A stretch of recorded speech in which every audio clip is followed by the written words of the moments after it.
You are disciplined. You show up, you do the work, you keep your word. And somehow that is exactly why people keep taking from you. Not because you are weak, because you are predictable. Studies on workplace behavior show that the most reliable person on a team receives the most work and the fewest promotions. Your discipline is not being rewarded. It is being used up. Think about it. At work, in your relationships, even with friends.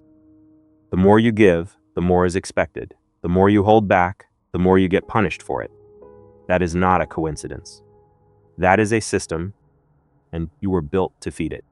In this video, I will show you what Marcus Aurelius actually practiced, what Machiavelli actually warned us about, and the simple shift that changes everything, not what you show the world, but what you protect from it. Let's start with something most men never question. From the time you were young, you were taught a deal.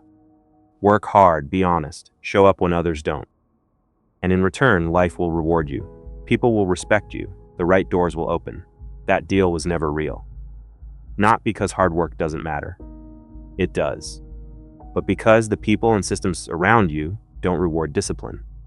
They consume it. There is a difference, and most men spend their entire lives never seeing it. Here is how it works.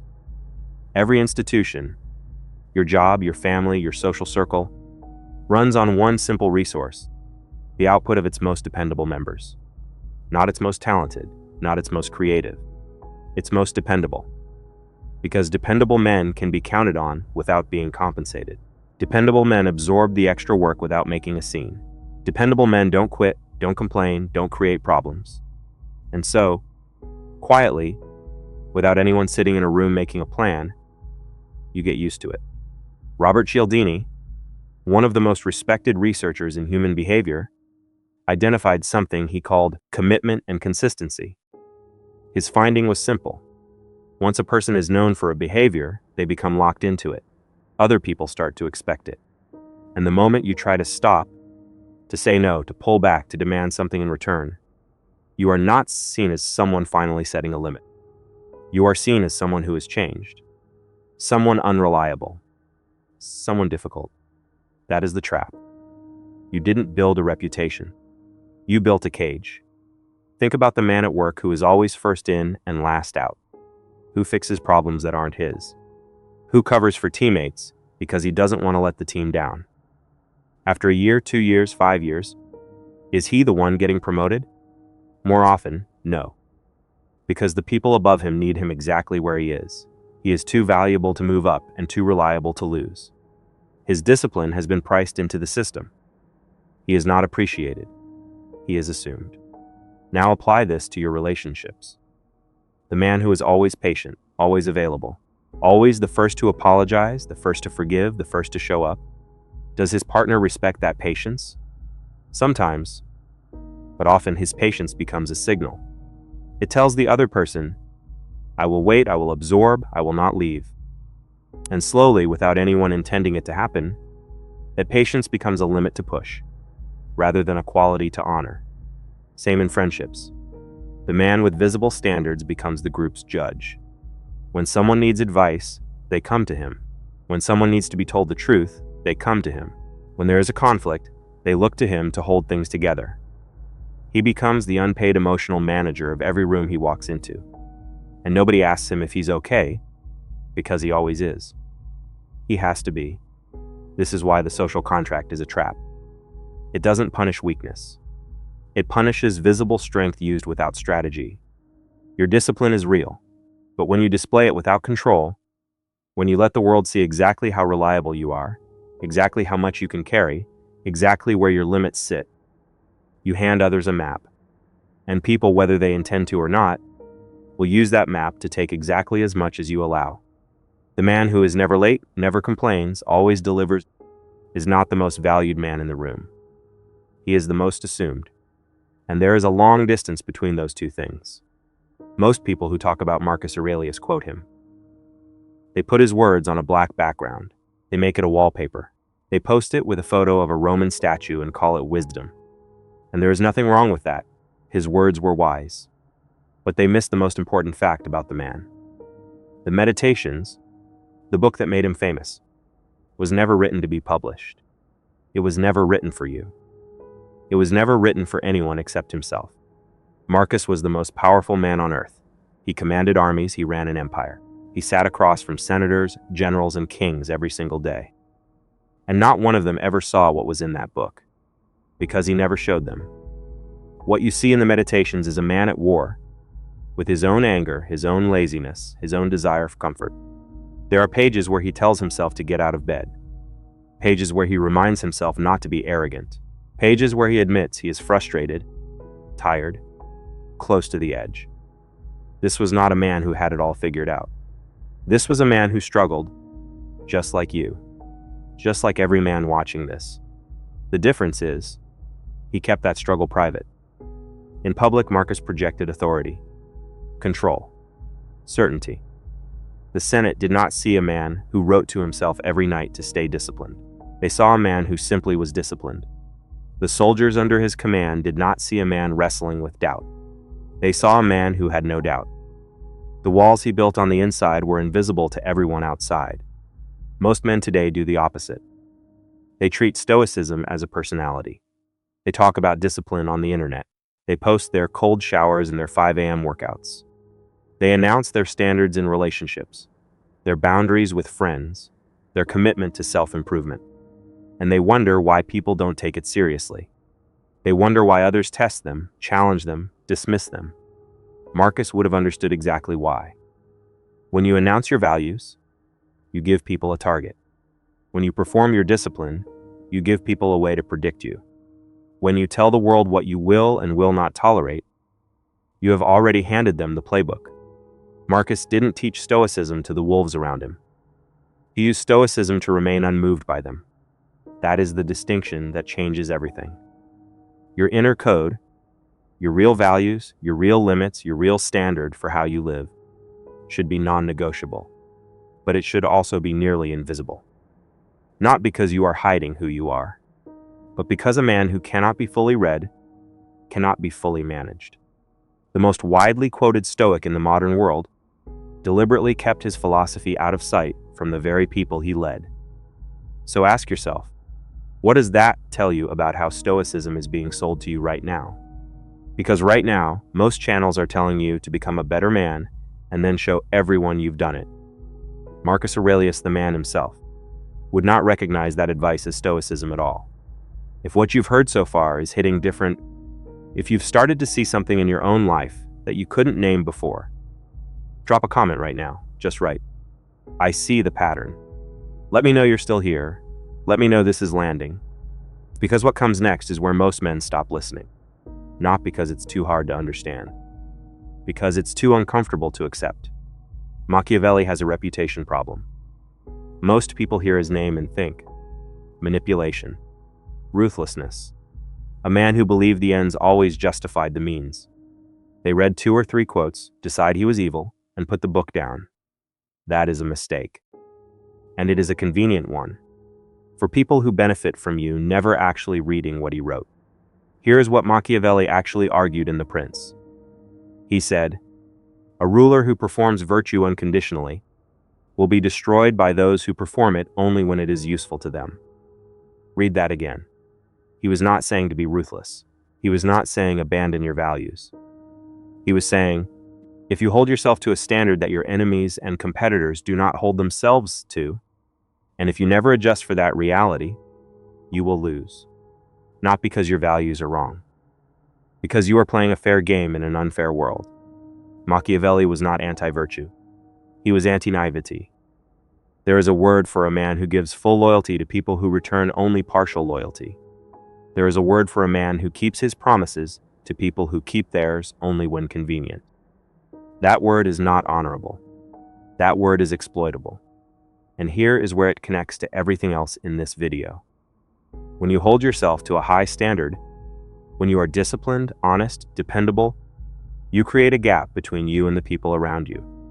That gap is real. It is not in your head. But what you do with that gap is the question. Most men do one of 2 things. Some lower their standards to match the people around them. They get tired of being the reliable one, tired of being taken for granted, and they stop trying. They become bitter. They check out. This is one kind of defeat. Others keep their standards but become resentful. They keep giving, keep showing up, keep being the dependable one. But now they're angry about it. They feel used but don't change anything. This is a different kind of defeat. Machiavelli would say, there is a third option. Keep the standard. Remove the unconditional nature of it. This means your values do not change. Your discipline does not change. But your investment, the degree to which you give your full energy, your full loyalty, your full trust, that is no longer automatic. That is now earned. The man who gives full loyalty only to those who demonstrate full loyalty in return is not selfish. He is strategic. He is not cold. He is safe. He has built a wall on the inside that protects everything that matters. And he decides deliberately what gets through and what does not. Now here is the connection that nobody in the self-help space is making. Marcus Aurelius and Machiavelli are saying the same thing from opposite ends. Marcus says, master yourself in private. Okay? Keep your code internal. Do not let your inner world become a performance. Machiavelli says, do not let your standards become your enemy's strategy. Do not give unconditional virtue to a conditional world. One is inward. One is outward. Together, they form a complete picture of how a man who wants to protect his power, his real power, the power over himself, actually operates. Not by becoming cruel, not by abandoning his values, by becoming strategically invisible in the right ways and strategically deliberate in all others. This is not abstract. This is your life. Let's go through the 3 places where this pattern shows up most, and let's be specific, because it is easy to agree with an idea. It is harder to see it clearly in your own experience. That is what this part is for. The workplace. You are good at your job. Maybe you are the best on your team. You come in ready. You solve problems before they become emergencies. When something goes wrong, people look at you because they know you will handle it. You have built a reputation for being someone who delivers. And yet, 6 months ago, someone less experienced than you got the promotion. 2 months ago, a man who is half as capable as you got assigned to the high visibility project. Last week, your manager gave you more work. Not because you asked for it, but because he knew you would do it without complaint. What is happening here is not unfair in the simple sense. What is happening is economics. In any system, resources go to where they are needed most urgently. If you are always reliable, you remove the urgency from rewarding you. You don't feel like a risk. You don't feel like someone who might leave, check out, or stop performing. And so, without anyone making a deliberate decision to hold you back, you get left where you are. Because the system doesn't need to move you. It is already benefiting you exactly where you stand. The man who gets moved up is not always the most capable. He is often the man who created a mild, controlled sense that he might stop being as available if the right opportunity did not come. Not through threats. Through behavior. Through being slightly less predictable than the man who can always be counted on for everything. Relationships. The predictably patient man gets tested, not appreciated. This is the hardest one for most men to accept, because patience feels like strength, and it is. But unbroken, unconditional patience communicates something specific to the person on the other side. It communicates, no matter what I do, this man will wait. This man will stay. This man will forgive. And the human brain, not because people are evil, but because of how we are wired, responds to unconditional availability by pushing the limit of it. Not always consciously, but consistently. The man who is always patient eventually finds that his patience is not honored. It is assumed his partner stops being careful with his feelings, because his feelings, historically, have always recovered. His restraint gets read as tolerance. And tolerance, taken far enough, stops looking like strength and starts looking like permission. This is not an argument against patience. Patience is one of the most powerful tools a man can have. The argument is against performing patience unconditionally, without any evidence that the other person values what they are receiving. A man who is patient, but who also has a point, a real visible point where his energy shifts, where his investment changes, is a man whose patience means something, because it was not guaranteed from the start. Social dynamics. The man with visible moral standards becomes the group's unpaid conscience. This one is subtle, and it is the one most men never see coming. You are the friend who tells the truth.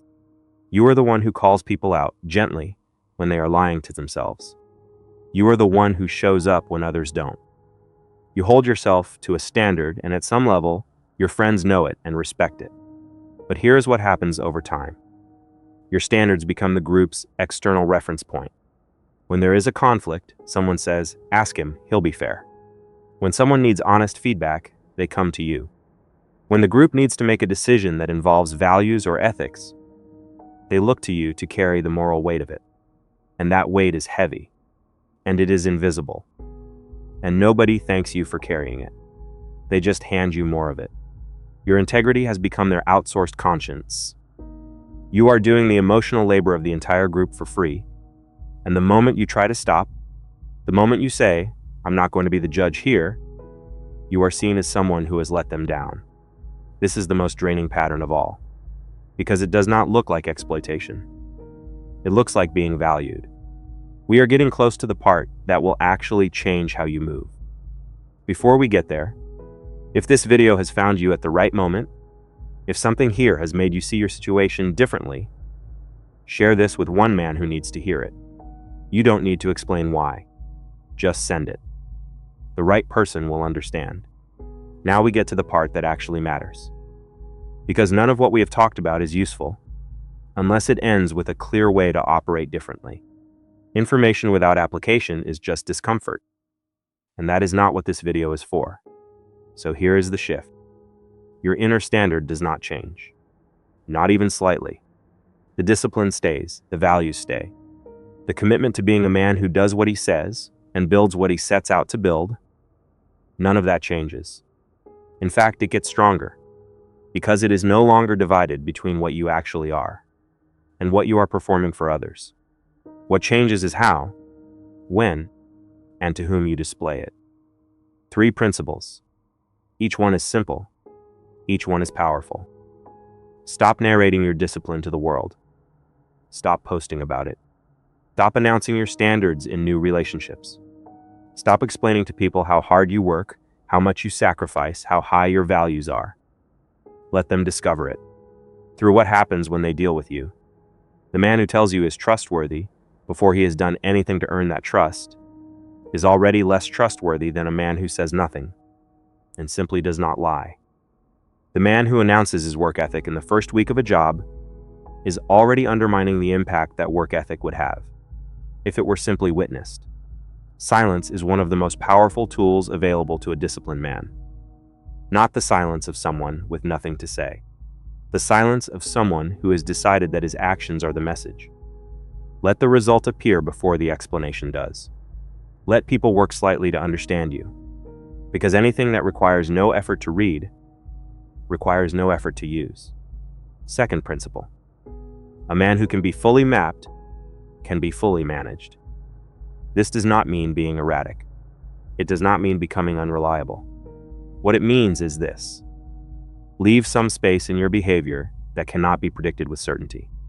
Be occasionally unavailable, not as a game, but as a genuine reflection of having a life that is not structured entirely around the needs of others. Be occasionally surprising, not in a dramatic way, but in small ways that remind the people around you that you are not a fixed object. Say no sometimes without a long explanation. Decline without guilt. Change your plans when your own priorities shift. The man who is always available, always predictable, always exactly where everyone expects him to be, is a man whose behavior costs nothing to manipulate. You already know what he'll do. You already know what he'll accept. There is no uncertainty to navigate. Strategic unpredictability is not cruelty. It is simply the refusal to be fully transparent about your internal process. It is the space between who you are and what others can assume about you. That space is yours. Guard it. Third principle. This is the Stoic principle of preferred indifferent, applied to real life. Preferred indifferent are things that have value, but are not unconditional goods. Friendship has value. Loyalty has value. Trust has value. But they are not things you extend blindly into every relationship, in every situation, regardless of what comes back. The Stoics were not cold men. Marcus Aurelius loved deeply, he grieved losses, he formed real bonds. But he also understood, perhaps more clearly than any man who has ever lived, that your inner resources are finite. Your energy, your trust, your emotional investment. These are limited. And the man who spends them without discrimination ends up depleted, resentful, and surrounded by people who never had to earn what they received. Full investment is reserved for people who show, through their consistent behavior over time, that they are worth it. Not people who tell you they are worth it. Not people who seem like they are worth it. People who demonstrate it, with actions, with consistency, with reciprocity. Everyone else gets a fair amount of your time, a decent level of your energy, basic good faith. But not everything, not the best of what you have. This is not selfishness. This is sustainability. This is how a disciplined man protects the very discipline that makes him valuable, by not letting it be taken for granted, by people who have not earned the right to assume it. Before we close, one last thing needs to be said clearly. This is not about becoming cold. It is easy to hear everything in this video and walk away thinking, I need to care less.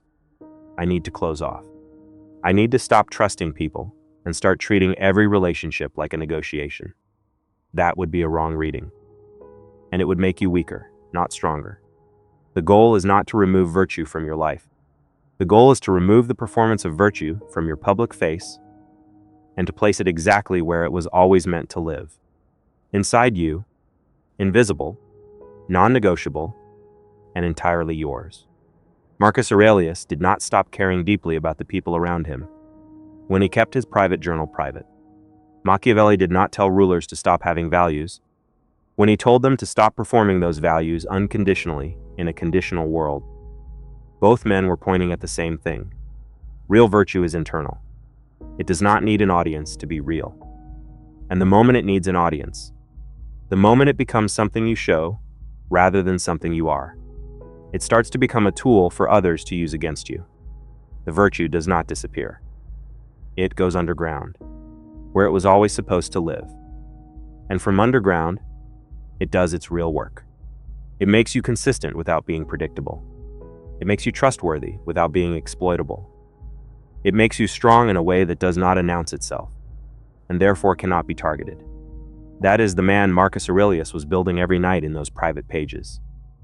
That is the man Machiavelli was describing when he talked about the ruler who survives where others fall. Not a cruel man, not a cold man, a safe man, safe from the systems that consume discipline, safe from the people who map your standards and use them against you, safe for the relationships and work and purpose that actually deserve what you have built inside yourself. That is what this video was about, not power over others. Power over the one thing that has always been yours, yourself, and the wisdom to protect it. You came into this video thinking discipline was your greatest strength. It is, but only when it is protected. 3 things to carry with you. The world does not reward dependability.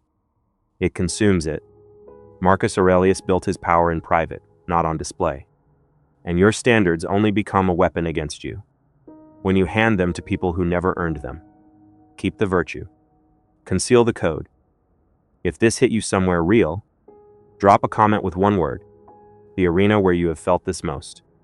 Work, relationship, or people. The next video goes deeper.